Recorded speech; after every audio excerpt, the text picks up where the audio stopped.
The world is not falling apart. It's falling out of an old design.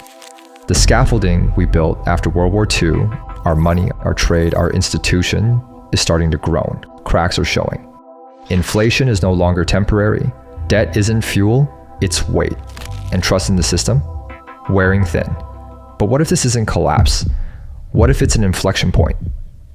Today we trace the arc from Bretton Woods to Bitcoin to see what's ending and what might just be beginning. Let's rewind to a time when the world craved order. 1944. At a quiet resort in New Hampshire, leaders gathered to rebuild a broken global economy. The result? The Bretton Woods Agreement. Currencies pegged to the US dollar. The dollar pegged to gold. Discipline, scarcity, limits. Back then, money meant something because it was backed by something real. But then came 1971. President Nixon ended the dollar's link to gold, and with one decision, untethered the entire global economy from physical value. Fiat currency was born. Money became belief. Inflation surged. Oil shocks rippled. Trust trembled. To stop the bleeding, Paul Volcker raised interest rates to 19%. Painful, but it worked. A hard reset. A new cycle, 1980 to 2020. The era of engineered prosperity. Rates fell. Debt soared. Technology stretched productivity. And globalization blanketed the world in cheap goods. But something else happened. We stopped producing real value and started manufacturing it. Financial engineering replaced financial discipline. QE, ZERP, even negative interest rates. But underneath it all, we made a quiet trade. We traded resilience for convenience. Now the cracks are visible. Interest rates can't go lower, inflation won't go away, debt no longer stimulates growth. I spoke with a friend in Argentina. Her salary? It barely covers a week of groceries. She keeps her savings in Bitcoin, not for profit, but to protect her dignity. This isn't theory, it's survival. The global machine is overhauling. Supply chains are strained, energy transitions are expensive, budgets are bloated, and the future is getting more expensive to run. So the real question isn't how do we fix the old system?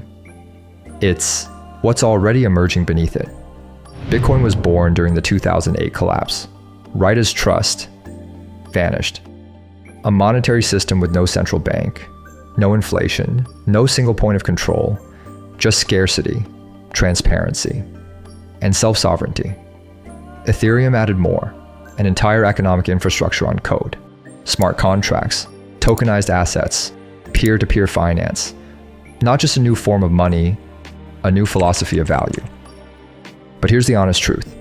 Decentralization doesn't guarantee wisdom. It just removes the excuse of powerlessness.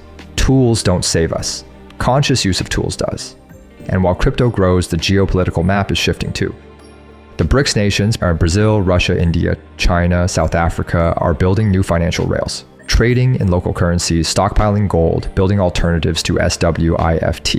It's not a full replacement for the dollar yet, but it's motion. And motion becomes momentum. As Ray Dalio reminds us, empires fade in phases, and it often starts with the money. So what now? What will define the next era? Here are the 4 tectonic shifts already in motion. Tangible greater than abstract. The world is returning to what's real, gold, land, water, energy, and digital scarcity. Conscious greater than passive. Passive investing is fading, awareness is rising, context is the new alpha, regional greater than global supply chains are localizing. Trade is fragmenting, resilience beats efficiency. Decentralized greater than centralized from blockchain to AI to identity systems. We're shifting from control to coordination. Of course, governments will push back with surveillance, digital IDs, central bank currencies. But history whispers, the network always outlives the empire. So what does this mean for you? It means this isn't just about money. It's about meaning. It's about memory. It's about choosing what we align with before it's chosen for us. This is not the end of the world.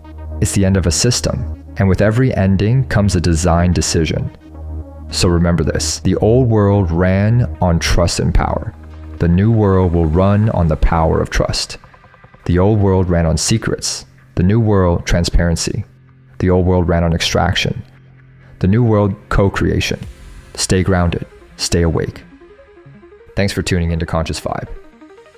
If this resonated, like, share, or send it to someone you know.